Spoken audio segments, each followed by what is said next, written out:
ఈ వీడియోలో మనం గ్రాఫాలజీ అంటే రైటింగ్ ని బట్టి ఆ రైటర్ యొక్క మనస్తత్వం ఎట్లా తెలుసుకోవచ్చు అనే దాని గురించి స్టడీ చేద్దాం. మరీ ముఖ్యంగా ఒక పర్సన్ అక్షరాలు ఎలా రాస్తున్నారు అంటే నిటార్ గా రాస్తున్నారా, వర్టికల్ గా, లేదంటే లెఫ్ట్ సైడ్ గా రాస్తున్నారా, లేదంటే రైట్ సైడ్ స్లాంట్ తో రాస్తున్నారా అన్న దాన్ని బట్టి పక్క వాళ్ళ యొక్క మనస్తత్వం, ఆ రైటర్ యొక్క మనస్తత్వాన్ని గ్రహించడం అనేది చూద్దాం. Welcome to genuine homeopathy. ఇప్పుడు బేసిక్ గా మనం అక్షరాలు రాసేటప్పుడు ఏంటంటే వర్టికల్ గా రాయడం ఒకటి, అంటే ఆ కింద లైన్ కి కంపారిటివ్ గా చూస్తే పర్పెండిక్యులర్ గా కరెక్ట్ గా వర్టికల్ గా నిటార్ గా ఉండడం ఒకటి. లెఫ్ట్ స్లాంట్ అని చెప్తాం, అంటే ఎడం వైపు కొద్దిగా ఉంచి అక్షరం రాయడం, లేదు రైట్ స్లాంట్ అంటే కుడి వైపుకు ఉంచి రాయడం చూస్తాం. ఇక్కడ లెఫ్ట్ స్లాంట్ వచ్చేసి రిక్లైన్డ్ అని చెప్పేసి అంటాము, వర్టికల్ గా ఉండేదాన్ని వర్టికల్ అంటాం. అలా కాకుండా రైట్ స్లాంట్ ఉంటే దాన్ని ఇంక్లైన్డ్ అని చెప్పేసి అంటాం. సో ఇలా రాసే థీమ్లో వాళ్ళ యొక్క మనస్తత్వం ఎట్లా ఉంటుంది, వివిధ పరిస్థితుల్లో వాళ్ళ యొక్క రియాక్షన్ ఎలా ఉంటుంది, వాళ్ళ యొక్క ఆలోచన విధానం ఎలా ఉంటుంది, వాళ్ళ యొక్క బిహేవియర్ ఇన్ ప్యాటర్న్ అంటే ఆ ప్రవర్తన సరళి ఎలా ఉంటుంది అనేది ఒక్కొక్క పాయింట్ గా చూద్దాం. ఫస్ట్ గా ఇక్కడ వాళ్ళు ఆలోచించే విధానం అంటే గత జీవితాన్ని, వర్తమానాన్ని, భవిష్యత్ జీవితానికి సంబంధించి వాళ్ళు ఆలోచించే విధానాన్ని ఒకటి తెలుసుకోవచ్చు అనమాట. అంటే పర్టికులర్ గా ఇట్లా లెఫ్ట్ స్లాంట్ కనుక రాస్తుంటే రిక్లైన్డ్ గా వాళ్ళు గతానికి సంబంధించి ఎక్కువగా వాళ్ళ ఆలోచనలు ఉన్నాయి అనేది మనకి అర్థం అవుతుంది అనమాట. వాళ్ళ గత జీవితానికి సంబంధించి అది గుడ్ మెమరీస్ కావచ్చు, లేదు బిట్టర్ మెమరీస్ కావచ్చు, చేదు జ్ఞాపకాలు ఉంటాయి కొంతమందికి గత జీవితానికి సంబంధించి. సో బాధపడాల్సిన విషయాలు, వాళ్ళ కోపం పెంచుకునే విషయాలు కానీ ఇట్లా గత జీవితానికి సంబంధించినవి గురించి ఆలోచన ఉంటే పర్టికులర్ గా లెఫ్ట్ స్లాంట్ రాస్తారు, అంటే రిక్లైన్ గా రాస్తారు. లేదు భవిష్యత్తు జీవితానికి సంబంధించిన ఆలోచనలు ఎక్కువగా ఉంటాయి, అంటే భవిష్యత్తు ఎలా మనం జీవించాలి, భవిష్యత్తుకు సంబంధించిన ఆలోచనలు ఎప్పుడైతే ఎక్కువగా ఉంటాయో వాళ్ళు రైట్ స్లాంట్ రాస్తారనమాట. అలా కాకుండా బ్యాలెన్స్డ్ గా అంటే ఆ గతానికి సంబంధించిన థాట్స్ ని, భవిష్యత్తుకు సంబంధించిన థాట్స్ ని బ్యాలెన్స్ చేసుకుంటూ వర్తమానంలో చక్కగా జీవించడాన్ని ఈ వర్టికల్ గా రాయడం అనేది చెప్తుంది అనమాట. సో వాళ్ళు ఎట్లా రాస్తున్నారు అని దాన్ని బట్టి పాస్ట్, ప్రెసెంట్ అండ్ ఫ్యూచర్ అనే దాన్ని మనం అంచనా వేయచ్చు. అలానే ఈ లెఫ్ట్ స్లాంట్ అంటే సహజంగా ఈ లెఫ్ట్ స్లాంట్ గురించి ఇచ్చేసేటప్పుడు ఏంటంటే రైట్ స్లాంట్ వర్టికల్ చూసేటప్పుడు వాళ్ళు ఇండిపెండెంట్ థింకర్సా, లేక మదర్ యొక్క ఆలోచన మీద ఎక్కువగా ఆధారపడుతున్నారా, లేదంటే ఫాదర్ యొక్క ఆలోచన మీద ఎక్కువగా ఆధారపడుతున్నారా అనేది కూడా మనం చెప్పొచ్చు అనమాట. అంటే ఇక్కడ పర్టికులర్ గా లెఫ్ట్ స్లాంట్ అని మనం చెప్పేది ఏదైతే ఉందో రిక్లైన్డ్ గా ఉండడం అనేది, దాంట్లో తల్లి యొక్క ఆకాంక్షల కోసం వాళ్ళు ఎక్కువగా జీవిస్తూ ఉంటారనమాట. అంటే తల్లి యొక్క ఆకాంక్షలు నెరవేర్చడం గురించి వాళ్ళు ఆలోచిస్తూ ఉంటారు, దాన్ని ఎలా మెటీరియలైజ్ చేయాలి అనే దాని గురించి ఆలోచిస్తుంటారు. ఫర్ ఎగ్జాంపుల్ ఒక స్టూడెంట్ ఉన్నారు, మదర్ కి చిన్నప్పటి నుంచి కోరిక అంటే కలెక్టర్ అవ్వాలి, లేదంటే సివిల్ సర్వీసెస్ లో ఉండాలి అనేది మదర్ యొక్క ఆకాంక్ష. సో దాన్ని సాధించడం ఎలాగో, ఆమెను సంతోషపెట్టడం ఎలాగో అనే దాని గురించి ఆలోచిస్తుంటారు అనమాట ఈ లెఫ్ట్ స్లాంట్ రాసేవాళ్ళు. అలా కాకుండా రైట్ స్లాంట్ రాసేవాళ్ళు కొంతమంది ఉంటారు. సో వాళ్ళకేంటంటే తండ్రి యొక్క లక్ష్యాల కోసం వాళ్ళు ఎక్కువగా ఆలోచిస్తుంటారు, తండ్రి యొక్క లక్ష్యాలను నెరవేర్చడం గురించి ఎక్కువగా థింక్ చేస్తుంటారు అనమాట. అంటే ఇప్పుడు సపోజ్ తండ్రికి ఒక కోరిక ఉంటుంది, నేను మంచి కాలేజీలో చదవలేకపోయాను, మెడిసిన్ చేయలేకపోయాను, సో నేను కోరుకున్న చదువు నాకు దక్కలేదు, మా పేరెంట్స్ ప్రోద్బలమే గానీ లేదంటే అప్పుడున్న ఆర్థిక పరిస్థితుల రీత్యా నేను చేయలేకపోయిందని నా బిడ్డల ద్వారా నెరవేర్చుకోవాలి అని చెప్పి తండ్రి కొన్ని లక్ష్యాలు పెట్టుకుంటారు. సో దానికి అనుగుణంగా ఇటు పిల్లల్ని వాళ్ళు ఇచ్చేస్తూ ఉంటారు. సో ఎంకరేజ్ చేసే ప్రాసెస్ లో వీళ్ళు కూడా ఏంటంటే అక్కడ ప్రాక్టికల్ దీనికన్నా అంటే ఏది వయబుల్, ఏది ఫీజిబుల్ అనేది చూసుకోకుండా తండ్రి యొక్క గోల్స్ గురించి, తండ్రి యొక్క లక్ష్యాల గురించి వాళ్ళు ఎక్కువగా ఆలోచిస్తుంటారు. వాళ్ళు రైట్ స్లాంట్ రాస్తారనమాట. అండ్ వర్టికల్ గా రాసే వాళ్ళు ఏంటంటే ప్రాక్టికల్ గా ఉంటారనమాట. అంటే తల్లి యొక్క ఆకాంక్షలు, తండ్రి యొక్క లక్ష్యాలు వీటన్నిటినీ దృష్టిలో పెట్టుకుంటూనే ఇక్కడ ప్రాక్టికల్ గా ఉంటారనమాట. అంటే వీళ్ళ యొక్క ఇంటెలిజెన్స్ స్టాండర్డ్స్ ఏంటి, అంటే తెలివితేటలు ఏ స్థాయిలో ఉన్నాయి, అంటే తల్లి కలెక్టర్ అవ్వాలనుకుంటున్నంత మాత్రాన పిల్లలకి అంత తెలివితేటలు ఉండాల్సిన ఇది లేదు. తండ్రి పిల్లల్ని డాక్టర్ని చేద్దాం అనుకుంటున్నారు, దాన్ని చదవడానికి సరిపడా ఓపిక, ఓర్పు, దాన్ని ప్రాక్టీస్ చేయడానికి సరిపడా ఉండే ఇది ఉండకపోవచ్చు. సో వాళ్ళ యొక్క ఆకాంక్షలు, వాళ్ళ యొక్క లక్ష్యాలని దృష్టిలో పెట్టుకుంటూనే వీళ్ళు ప్రాక్టికల్ గా ఉంటారన్నమాట, ఇండిపెండెంట్ గా థింక్ చేస్తారు. అంటే ఇది ఫీజిబుల్ కాదు, ఇది వీలవుతుంది, ఇది వీలవదు, ఇది నా వల్ల అవుతుంది, నా వల్ల కాదు. ఇప్పుడు సపోజ్ మిగతావి అన్ని తీసేయంగా తెలివితేటలు వీటితో సంబంధం లేకుండా కొంతమందికి భయం ఉంటుంది. ఇప్పుడు సపోజ్ డెడ్ బాడీస్ ని చూస్తే భయము, లేదంటే సఫరింగ్ పీపుల్ ని చూస్తే భయము ఉంటుంది. వాళ్ళు ఖచ్చితంగా ఏంటంటే మెడికల్ ప్రొఫెషన్ లో అంటే ప్రాక్టికల్స్ చేసేటప్పుడు, ఎనాటమీ ప్రాక్టికల్స్ కానీ ఇవి చేసేటప్పుడు ఆ డెడ్ బాడీస్ ని హ్యాండిల్ చేయాల్సి వస్తుంది డిసెక్షన్ ప్రాసెస్ లో. సో అది నా వల్ల కాదు. ఆల్రెడీ ఒకసారి ఇలాంటి సందర్భంలో ఒకసారి నేను ఒక డెడ్ బాడీని చూడడానికి వెళ్ళినప్పుడు పెద్ద తిరిగి పడిపోయాను భయంతో. సో నా వల్ల కాదు. లేదంటే నాకు ఆ సఫరింగ్ పీపుల్ ని నేను చూడలేను, నా వల్ల అవ్వదు అనుకుంటే ఆబ్వియస్ గా తర్వాత పేషెంట్స్ ని చూసేటప్పుడు ఇబ్బంది అవుతుంది. సో ఇలాంటి వాటిని దృష్టిలో పెట్టుకుని ప్రాక్టికాలిటీస్ ని వీళ్ళు వాళ్ళకి తగినటువంటి ప్రొఫెషన్ ఏంటి అనేది ఆలోచిస్తారనమాట. సో ఆ వర్టికల్స్ లాంటి ఉండే వాళ్ళు ఇండిపెండెంట్ థింకర్స్ కింద ఉంటారనమాట. అండ్ నెక్స్ట్ కమ్స్ ఒక సమస్య వచ్చినప్పుడు ఎవరినైనా ఎదిరించాల్సిన సందర్భం, సపోజ్ వాళ్ళకన్నా కొద్దిగా హయ్యర్ స్ట్రేటంలో ఉన్న వాళ్ళని ఎదిరించాలి. అది అధికారంలో గాని, పలుకుబడిలో గాని, ఆర్టికల్ గా గాని ఎవరైనా ఎదిరించే సందర్భం వస్తుంది. వీళ్ళు సహజంగా ఈ లెఫ్ట్ హ్యాండ్ రాసే వాళ్ళు అంటే భయస్థులుగా ఉంటారనమాట. ఎందుకు వచ్చే వీళ్ళున్నంత వరకు మనం దాన్ని తప్పిద్దాం కదా అన్నట్లు ఉంటుందన్నమాట. అంటే వీళ్ళతో అటువంటి ఎదిరించే పరిస్థితులు వస్తే, అంటే అవతల వాళ్ళు మనకన్నా బలమైన వాళ్ళు అని అనుకున్నప్పుడు వీళ్ళు రిట్రీట్ అయిపోతారనమాట, వెనక్కి తగ్గుతారు. ఆ భయంతో జరుగుతుందన్నమాట. అదే రైట్స్ హ్యాండెడ్ పీపుల్ ఏంటంటే ధైర్యంతో ఉంటారనమాట. అంటే వాళ్ళు ఏమైతే అయింది చూసుకున్నాం, వాళ్ళ బలం వాళ్ళకుంటే నా బలం నాకుంది అనేటట్లుగా ఉంటారు. అంతేగాని వెనకడుగు వేయడం, ఆలోచించడం ఇది ఉండదన్నమాట. సో అక్కడ వాళ్ళు ధైర్యంగా ముందడుగు వేసేస్తారు. ఈ ప్రాసెస్ లో అంటే ఆ స్లాంట్ ఎంత ఎక్కువ ఉంది అనేది కూడా ఇంపార్టెంట్ అనమాట. అంటే ఇట్లా వర్టికల్ గా ఉండాల్సింది కొద్దిగా ఇట్లా స్లాంట్ అవడం, ఇంకా ఎక్కువ స్లాంట్ అవడం, ఇంకా ఎక్కువ స్లాంట్ అవడం, ఇంకా ఎక్కువ స్లాంట్ అవడం చూస్తుంటాం.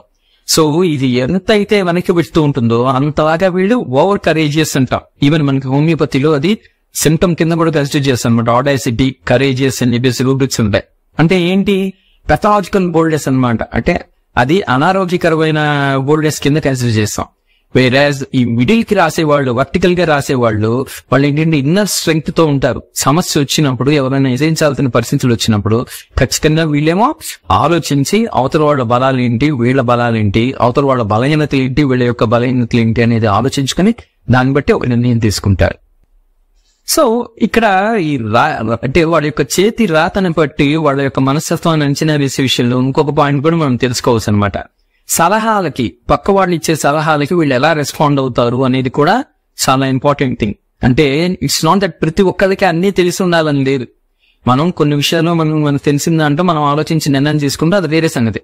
తెలియని విషయాల్లో మనం సలహా చెప్పినప్పుడు అవతల వాళ్ళు ఎలా తీసుకుంటారు, ఆ పర్టికులర్ పర్సన్ యొక్క మైండ్ రీడింగ్ దానికి సంబంధించి ఎలా చూడొచ్చు అంటే ఇక్కడ పర్టికులర్ గా ఈ లెఫ్ట్ హ్యాండ్ రాసేవాళ్ళు డెఫియన్స్ తో ఉంటారు.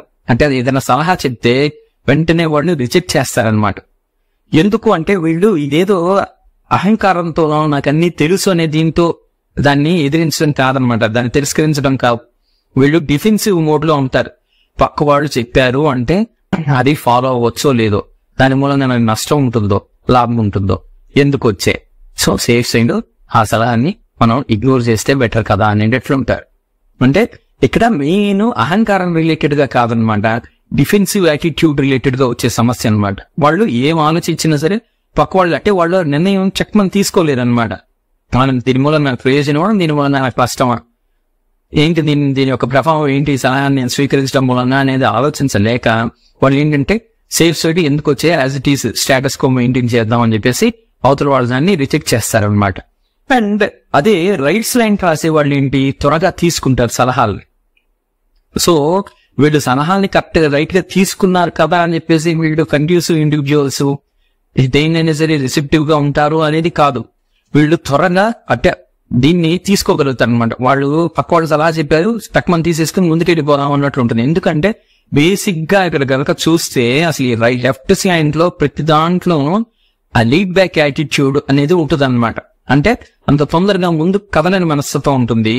రైట్ హ్యాండ్ లో వచ్చేసి తొందరగా ముందడుగు వేసే స్వభావం ఉంటుంది అనమాట. అంటే ఆ ప్రోగ్రెసివ్ నేచర్ అని చెప్పేసి అంటాం. ఏదన్నా ఒక సమస్య వచ్చింది, కొంతమంది వచ్చేసి అలా సమస్యను పట్టుకుని బాధపడుతూ దాన్నే పట్టుకుని వేలాడుతూ ఉంటారు. కొంతమంది వచ్చేసి దాన్ని వదిలేసి మూవ్ ఆన్ అయిపోతూ ఉంటారు. ఈ రెండు యాటిట్యూడ్స్ తప్పే అనమాట. రెండు యాటిట్యూడ్స్ తప్పే. కరెక్ట్ గా ఒక సమస్య వస్తే దాని గురించి ఎంత ఆలోచించాలి, ఎంత పట్టించుకోవాలి, ఎంత మనసుకు తీసుకోవాలి అనే దానికి ఒక లెక్క ఉంటుంది. అట్ ది సేమ్ టైం అంటే తొందరగా వదిలేయడము తప్పే.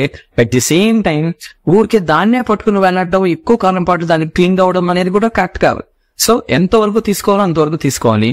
అదే ఈ వర్టికల్ గా రాసే వాళ్ళు అయితే వీళ్ళు ఏంటంటే సెల్ఫ్ రిలయంట్ గా ఉంటారనమాట. పక్క వాళ్ళు ఎన్ని సలహాలైనా ఇవ్వండి, దాన్ని ఖచ్చితంగా వాళ్ళు పరిగణలోకి తీసుకుంటారు. తీసుకుని వాళ్ళు అక్కడ ఆలోచించి ఎట్లా చేయాలి, ఏది చేస్తే మంచి, అవతల వాళ్ళు వాళ్ళ పరిధిలో వాళ్ళు చెప్పారు. సో దానికి నాకున్న పరిస్థితుల్లో ఆ సలహాన్ని నేను పాటించడం మూలంగా ప్రయోజనాలు ఏంటి, నష్టాలు ఏంటి అనేది కరెక్ట్ గా బేరీస్ వేసుకుని అప్పుడు నిర్ణయం తీసుకుంటాను అనమాట. అంటే certainly they will reckon the suggestion, but the ultimate judgement will be after full thinking అనమాట. బాగా ఫుల్ గా కన్సిడర్ చేసి, అన్ని పరిస్థితుల్ని ఫుల్ గా కన్సిడర్ చేసి అప్పుడు నిర్ణయం తీసుకుంటారు. అండ్ నెక్స్ట్ వచ్చేసి ఈ లెఫ్ట్ స్లాంట్ రాసే వాళ్ళు సహజంగా ఇంట్రోవర్టెడ్ పీపుల్ కింద ఉంటారు అనమాట. తొందరగా వాళ్ళ మనసుని పంచుకోరు. అంటే వాళ్ళకి పంచుకోవాలని ఉంటుంది. కొంతమంది వచ్చేసి ఏంటంటే స్వతహాగా తెలివితేటలు తక్కువగా ఉండడం, ఆ షేరింగ్ లేకపోవడం, కమ్యూనికేషన్ స్కిల్స్ సరిగ్గా లేకపోవడం, దానికి సరిపడా మాటలు ఇది అంటే అవగాహన సరిగ్గా లేకపోవడం, వాళ్ళు షేర్ చేసుకునే వాళ్ళు కొంతమంది ఉంటారు. వీళ్ళ దగ్గర అవేవి ఇష్యూస్ కాదనమాట. వీళ్ళకి ఏంటంటే సేఫ్ సైడ్, పక్క వాళ్ళు మన మనసుని మనం షేర్ చేసుకున్నాము, మన సమస్యలు షేర్ చేసుకున్నాం, పక్క వాళ్ళు దాని నుంచి అడ్వాంటేజ్ ఎక్కడ తీసుకుంటారు, దాని మూలంగా ఏం సమస్యలు వస్తాయో ఎందుకు వచ్చాయని వాళ్ళు ఇంట్రోవర్టెడ్ గా ఉంటారు, వాళ్ళు మనసు పెట్టుకుని ఉంటారు. అలా కాకుండా రైట్ స్లాంట్ వాళ్ళు ఉంటారు, వాళ్ళు ఎక్స్ట్రావర్టెడ్ గా ఉంటారు అనమాట. సో వాళ్ళ మనసులోకి ఏదొచ్చినా సరే టక్కని షేర్ చేసేసుకుంటుంటారు పక్క వాళ్ళతో, వాళ్ళ సమస్యలు, వాళ్ళ జీవితానికి సంబంధించి. అంటే ఇది కూడా ఎక్కడ అంటే అనారోగ్యకరం అనేది ఎక్కడ చెప్తాము అంటే వీళ్ళకి ఆ బ్యాలెన్స్ అనేది లేకపోవడం ప్రాబ్లం అన్నమాట. అంటే అవతల వాళ్ళ మనస్తత్వం ఏంటి, మనం చెప్పిన ఇన్ఫర్మేషన్ వాళ్ళు ఏమన్నా మిస్యూజ్ చేసే ఛాన్స్ ఉందా, దీని మూలంగా ఏమైనా నష్టాలు వస్తాయా అనేది చూసుకోకుండా త్వరగా పక్క వాళ్ళకి వాళ్ళ యొక్క మనసుని షేర్ చేసేస్తారనమాట. వాళ్ళ యొక్క ఎమోషన్స్ గానీ, వాళ్ళ యొక్క భావాలని, వాళ్ళ యొక్క సమస్యలని అన్నింటినీ షేర్ చేస్తారు. అదే కరెక్ట్ గా వర్టికల్ గా రాసే వాళ్ళు ఏంటంటే ఆ సెల్ఫ్ కంట్రోల్ ఉంటుందన్నమాట. ఏది చెప్పాలి, ఏది చెప్పకూడదు, ఎవరికి చెప్పాలి, ఎవరికి చెప్పకూడదు, ఎప్పుడు చెప్పాలి, ఎప్పుడు చెప్పకూడదు అని కంట్రోల్ ఉంటుందన్నమాట. అంటే ఆ విచక్షణ మెయింటైన్ చేస్తారనమాట. ప్రతి చోట కూడా ఆ విచక్షణ అనేది మెయింటైన్ చేయడం జరుగుతుంది. సో ఆ విచక్షణ మెయింటైన్ చేసి చెప్పాల్సిన విషయం చెప్తారు, దాచాల్సిన విషయం దాస్తారు. చెప్పాల్సిన పర్సన్ కి చెప్తారు, చెప్పకూడని పర్సన్ కి చెప్పరు. సో ఇలా ఉంటుందన్నమాట. ఏ టైంలో అంటే చెప్పాల్సిన సమయంలో చెప్తారు, మిగతా టైంలో వద్దు, అవతల వాళ్ళు అర్థం చేసుకోరు, లేదంటే పక్క వాళ్ళు మన సమస్యను అర్థం చేసుకునే పొజిషన్ లో లేరు, వాళ్ళు దీని మూలంగా ఇది అవుతుంది, సో చెప్పరు, కొన్ని అవి చెప్తారు. సో ఆ సెల్ఫ్ కంట్రోల్ అనేది ఉంటుంది అనమాట. అండ్ నెక్స్ట్ ఏదన్నా విపత్తులలో వీళ్ళ యొక్క రియాక్షన్ ఎలా ఉంటుంది అనేది ఒక పాయింట్ అన్నమాట. అంటే ఏదో యాక్సిడెంట్ జరిగింది, ఓ మనిషి ప్రాణాపాయంలో ఉన్నారు. ఈ లెఫ్ట్ స్లాంట్ రాసే వాళ్ళు ఏంటంటే తొందరగా ఇన్వాల్వ్ కారనమాట. ఎందుకు అంటే అమ్మో ఇప్పుడు మనం ఇన్వాల్వ్ అయితే మళ్ళీ ఏ పోలీసులు ఏం జరిగింది ఏంటి ఇవన్నీ అడుగుతారేమో, హాస్పిటల్లో మీరెవరు, మీకేం సంబంధం, ఎందుకు తీసుకొచ్చారు, లేదంటే వాళ్ళు సంతకాలు పెట్టమంటారేమో, ఇవన్నీ మనకి ఎందుకు వచ్చే తలనొప్పి, మన పని మనం ఏదో చూసుకుంటే సరిపోతుంది కదా, దేవుడు కదా రాసి పెట్టుకుంటే అలా జరుగుతుంది, మనం కాబట్టి ఇంకొకటి వచ్చి కాపాడతారు, ఇట్లా ఆలోచిస్తారనమాట. అలా కాకుండా ఈ రైట్ స్లాంట్ రాసే వాళ్ళు ఏంటంటే కంపాషనేట్ గా ఉంటారనమాట. కంపాషనేట్ గా ఉంటారు అంటే త్వరగా పక్క వాళ్ళ కష్టానికి వీళ్ళు రియాక్ట్ అవుతారనమాట. అమ్మో మనమే దానికి పొజిషన్ లో ఉంటే ఏమవుతుంది, మనం ఆబ్వియస్ గా ఎక్స్పెక్ట్ చేస్తాం. సో దానికి అనుగుణంగా మనం వాళ్ళకి వాళ్ళు ప్రాణాపాయ స్థితిలో ఉన్నారు, ఏదైనా ప్రమాదంలో ఉన్నారు, ఆ శక్తిని మనం చేసేద్దాం టక్కని దూకేస్తారు. అంటే వీళ్ళ పరిమితులు ఏంటి, వీళ్ళు ఉండే పరిస్థితులు ఏంటి, ఇవి ఉండదన్నమాట, టక్కుని దూకేస్తారు. అదే వర్టికల్ గా రాసేవాళ్ళు ఏంటంటే జడ్జిమెంట్ కరెక్ట్ గా ఉంటుందన్నమాట. అంటే నిర్ణయం కరెక్ట్ గా తీసుకుంటారు, ఎక్కడ ఇన్వాల్వ్ కావాలి, ఎక్కడ వదిలేయాలి అనేది ఉంటుందన్నమాట. అంటే ఆ బ్యాలెన్స్ ఆఫ్ థాట్ ఉంటుందన్నమాట. వర్టికల్ గా రాస్తున్నారు అంటే వాళ్ళు పూర్తిగా ఆఫ్టర్ సఫిషియంట్ డెలిబరేషన్ ఒక పని చేస్తారు. అంటే ఏదైనా సరే అనాలోచితంగా చేసేయడం గానీ, ఓవర్ గా ఆలోచించి ఆగిపోవడం గానీ కాకుండా కరెక్ట్ గా ఎలా ఆలోచించాలో అలా ఆలోచించి దానికి అనుగుణంగా అక్కడ వాళ్ళు రియాక్ట్ అవుతారు అనమాట. సో ఆ మెయిన్ ఆ బ్యాలెన్స్ ఉంటుంది అనమాట. సెల్ఫ్ కంట్రోల్ అనేది చూస్తాం. ఆ సెల్ఫ్ కంట్రోల్ తో పాటు జడ్జిమెంట్ అనేది కరెక్ట్ గా చేస్తారు. ఎక్కడ ఇన్వాల్వ్ కావాలి, ఎక్కడ కాకూడదు అనేది చూసుకుని దాన్ని బట్టి ఒక నిర్ణయం తీసుకుంటారు. అలాగే వీళ్ళ యొక్క మనోభావాలు అంటే వీళ్ళ యొక్క మనసులో భావాలు ఎలా ఉంటాయి అనేది కూడా ఒక పాయింట్ అన్నమాట. అంటే ఎక్స్ప్రెషన్ రిలేటెడ్ గా మనం కూడా దాని గురించి కూడా మాట్లాడుకోవాలి. అంటే రిప్రెషన్ అని చెప్పేసి అంటాం. అంటే ఏంటి, వీళ్ళు అసలు ఏది వీళ్ళ మనసులోది బయటికి షేర్ చేసుకోరన్నమాట. ఏది షేర్ చేసుకో, అది కష్టమే గాని సంతోషమే గాని ఏది షేర్ చేసుకోరు. అలా మనసు లోపల పొరలు లోపల దాచుకుంటారు అనమాట. అందుకే బయటపడరు, గుంభనంగా ఉండడం అని చెప్పేసి అంటాం. సో అలా లోపలిగా దాచుకునేది లెఫ్ట్ స్లాంట్ లో ఉండేవాడు అలా. అదే రైట్ స్లాంట్ లో ఉండేవాళ్ళు వచ్చేసి టూ మచ్ గా ఎక్స్ప్రెసివ్ గా ఉంటారు అనమాట. అంటే వాళ్ళకి ఒక్కసారి మనసులో ఆలోచన వచ్చింది, దాన్ని ఎక్స్ప్రెస్ చేసేస్తారు. వెంటనే వాళ్ళు ఎక్స్ప్రెస్ చేసేస్తారు అనమాట. అంటే వాళ్ళకి ఆలోచన అంటే ఇది చెప్పడం మూలంగా నష్టం ఏమిటి, చెప్పడం మూలంగా ప్రయోజనం ఏంటి, ఈ థాట్ ఉండదు అనమాట. అలా కాకుండా వర్టికల్ గా రాసేవాళ్ళు ఏంటంటే బ్యాలెన్స్డ్ దీంట్లో చెప్తూ ఉంటుంది అనమాట. అంటే వాళ్ళు ఏదైనా సరే ఆలోచించుకుని ఇది చెప్పడం మూలంగా ప్రయోజనం ఉందా లేదా, ఇది దాచడం మూలంగా ప్రయోజనం ఉందా లేదా అనేది చూసుకుని కరెక్ట్ గా ఏవైతే చెప్పాలో ఎంతవరకు అయితే చెప్పాలో అంతవరకు ఎక్స్ప్రెస్ అవుతారు అన్నమాట. And next when it comes to contact with others, అంటే పక్క వాళ్ళతో మనం దగ్గర అవడం దూరంగా ఉండడం అనే దానికి సంబంధించి కనుక చూస్తే ఈ లెఫ్ట్ స్లాంట్ ఉండే వాళ్ళు వచ్చేసి సెల్ఫ్ అబ్జార్బ్డ్ గా ఉంటారనమాట. ఎంతసేపు వాళ్ళుగా ఉంటారనమాట. అంటే లోనర్స్ అని చెప్పేసి చెప్తాం. వీళ్ళు సహజంగా ఏంటి ఏదైనా బుక్స్ కానీ లేదంటే వాళ్ళదైన ఒక ప్రపంచంలో వాళ్ళు ఉంటూ ఉంటారు అనమాట. బుక్స్ చదువుకుంటూ ఉండడం, లేదంటే మ్యూజిక్ వింటూ ఉండడం, అంటే ఆఫీస్ వర్క్స్ ఇలాంటి ప్రొఫెషనల్ గా చేయాల్సింది చేసేస్తారు. సో అది చేసేసిన తర్వాత వీళ్ళదైన జీవితం వీళ్ళు గడుపుతూ ఉంటారు అనమాట. ఎక్కువ మందితో ఇంటరాక్ట్ అవ్వకుండా ఇట్లా ఉంటారు అనమాట. అదే రైట్ స్లాంట్ ఉండేవాళ్ళు ఇంక్లైన్డ్ గా రాసేవాళ్ళు ఏంటంటే they will be drawn to people అనమాట. అంటే ఎక్కువగా మనుషులతో ఇంటరాక్ట్ అవ్వడానికి, కొత్త పర్సన్స్ తో ఇంటరాక్ట్ అవ్వడానికి, లేదు వాళ్ళ యొక్క సన్నిహితులతో ఇంటరాక్ట్ అవ్వడానికి వాళ్ళు ఎక్కువగా ప్రిఫరెన్స్ ఇస్తారనమాట. సో వాళ్ళు తొందరగా చక్కగా కలుస్తూ ఉంటారు అనమాట. అలా కాకుండా ఈ వర్టికల్ గా రాసే వాళ్ళు ఏంటంటే బ్యాలెన్స్డ్ గా ఉంటారు. వన్స్ అగైన్ అంటే ఆయన ఉండాల్సిన టైంలో ప్రైవసీ తీసుకుని వాళ్ళ యొక్క ఓన్ ఇది వాళ్ళు స్పెండ్ చేస్తారు. అంటే మేబీ అది వాట్ ఎవర్ ఇట్ మేబీ, అది రీసెర్చ్ యాక్టివిటీ కావచ్చు, మ్యూజిక్ ని ఎంజాయ్ చేయడం కావచ్చు, ఇలాంటివి వాళ్ళ యొక్క పర్సనల్ అభిరుచుల కోసం కొంత ఏకాంతంగా స్పెండ్ చేసే టైం ఏకాంతంగా స్పెండ్ చేస్తారు. At the same time balanced గా పక్క వాళ్ళతో మింగిల్ అవ్వాల్సిన సందర్భాలు వచ్చినప్పుడు ఖచ్చితంగా వాళ్ళు నలుగురితో కలిసి చక్కగా స్పెండ్ చేస్తారు అనమాట. సో ఆ బ్యాలెన్స్ అనేది చూస్తుంటాం అన్నమాట. అండ్ చివరగా వచ్చేసి ఇక్కడ వీళ్ళు కాషియస్ గా ఉండడం, అంటే కొన్నిసార్లు అంటే మనం చేసే పనుల ద్వారా మనం అతి జాగ్రత్తగా పోయి పక్క వాళ్ళకి ఉపయోగపడాల్సిన సమయంలో సహాయకారిగా ఉండాల్సిన సమయంలో ఉండడం కొన్నిసార్లు జరుగుతుంటుంది. అలా కాకుండా అజాగ్రత్తతో మనం ఇబ్బందులు పాలయ్యే సందర్భాలు కొన్ని ఉంటాయి. సో అక్కడ కనుక చూస్తే ఈ లెఫ్ట్ స్లాంట్ రాసే వాళ్ళు ఏంటంటే కాషియస్ పీపుల్ కింద ఉంటారనమాట.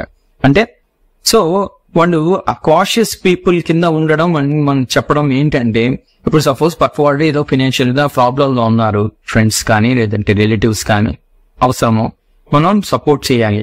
సో వీళ్ళు ఏంటంటే అమ్మో ఎందుకు వచ్చా ఫైనాన్షియల్ ట్రాన్సాక్షన్స్ దగ్గర వాళ్ళతో ఉండకూడదు, మళ్ళీ ఇబ్బందులు వస్తాయి, దాని మూలంగా గొడవలు వస్తాయి, దాని మూలంగా మాటలు పడాల్సి వస్తుంది, అనవసరంగా రిలేషన్షిప్స్ డిస్టర్బ్ అవుతాయి, ఎందుకు వచ్చే దూరంగా ఉంటాం అని చెప్పేసి కాషియస్ గా ఉంటారు అనమాట.